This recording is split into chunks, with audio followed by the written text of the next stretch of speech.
sehingga masih diberi kesempatan hidup, sehingga masih punya kesempatan berbuat baik sebaik dan sebanyak mungkin.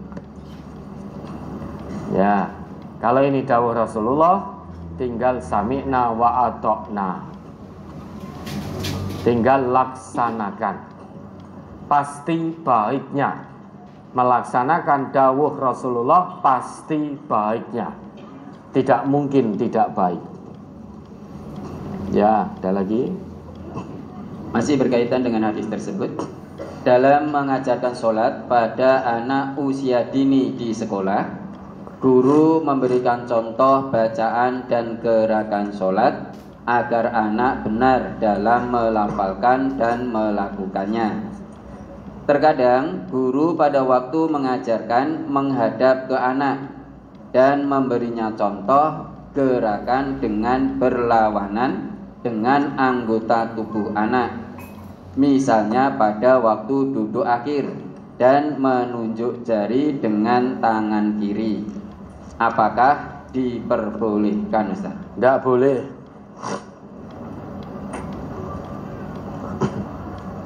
Nanti anak akan meniru seperti itu. Oh, guruku kayak ngajari sholatnya madhep aku. Terus pas atahiyat telunjuknya tangan kiri. Memberi contoh itu yang benar. Itu contoh yang salah seperti itu. Lah kok menunjuk tangan kiri ini bagaimana?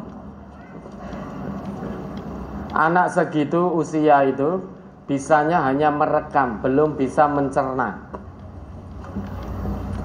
Belum bisa mencerna dan belum bisa memikirkan, oh ini ibu guru atau bapak guru pakai tangan kiri karena menghadap ke saya. Anak belum bisa seusia itu untuk berpikir seperti itu. Kenapa bapak ibu guru ini kok nunjuknya pakai jari kiri? Oh, karena menghadap ke saya. Seusia mereka belum bisa berpikir seperti itu. Menganalisa itu belum bisa. Bisanya baru merekam dan meniru, plekser, mencontoh. Maka kalau memberi contoh, contoh yang benar. Hadap kiblat. Anak-anak, sholat itu harus menghadap kiblat. Bukan menghadap ke barat, tapi menghadap kiblat.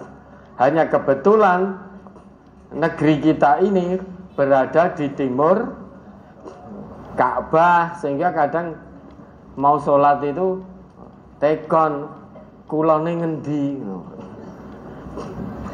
baratnya mana. Jadi seolah-olah sholat itu menghadap ke barat.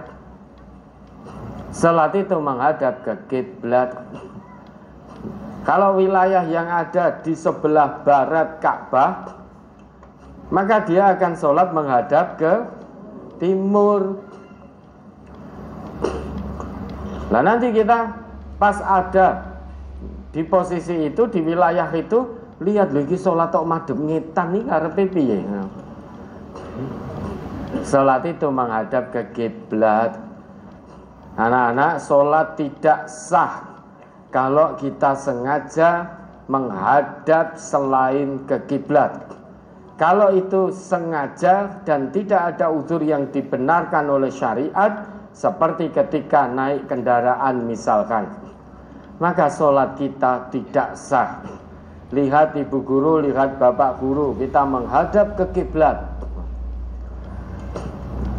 Kemudian tenang, kemudian mulai masuk takbiratul ihram. Mulai masuk. Nah, nanti at-tahiyat anak-anak, telunjuknya jari kanan seperti ini. Lah kan gak lihat, lah jenengan kan bisa duduk dengan menghadap ke kiblat seperti ini. Ayo anak-anak lihat ke sini dulu. Lihat ke depan. Lah habis itu dilihat praktek anak didiknya satu persatu. Kalau ada yang salah, dibetulkan.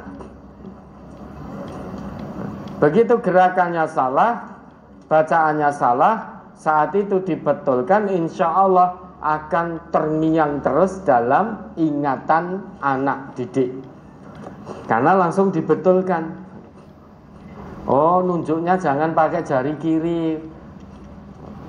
Nabi itu kalau sholat dengan jari kanan nunjuknya, beliau begini. Oh, ketika sujud, lah kok ujung-ujung jarinya tidak mancat, lah kok ngelengsreh begini, langsung dibetulkan saat itu.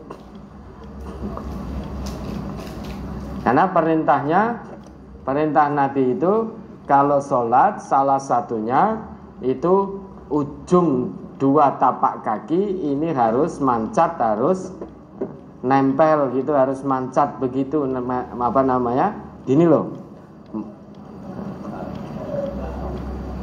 mancat begini, tidak ngelengsreh. Lah kok irungnya orang nyentuh. Ya, dibetulkan. Nang apa nduk ya. Salat itu ketika sujud bukan hanya batu etok, tapi juga hidungnya harus nempel. Kenapa? Karena Nabi yang menyabdakan demikian. Kita sujud itu diperintahkan untuk sujud di atas 7 anggota badan. Alal jabhati, dahi, wa asyara biyadihi ala anfihi. Kemudian beliau Nabi berisyarat dengan menunjuk hidungnya juga. Berarti dahi hidung ini satu, nempel. Wal yadaini, 2 tangan, maksudnya al kaffaini. Wal kaffaini, 2 telapak tangan. Warukbataini, 2 lutut kaki. Wa atrafil qadamaini, ujung-ujung 2 tapak kaki. Wala nakfi tathiyaba wasya'ra. Ketika sujud tidak boleh menyingkirkan pakaian atau baju, apa namanya, rambut yang lengser disingkirkan, itu tidak boleh. Lah, ada anak pas dilihat praktek sholatnya, sujudnya 2 tangannya terhampar begini, langsung dibetulkan.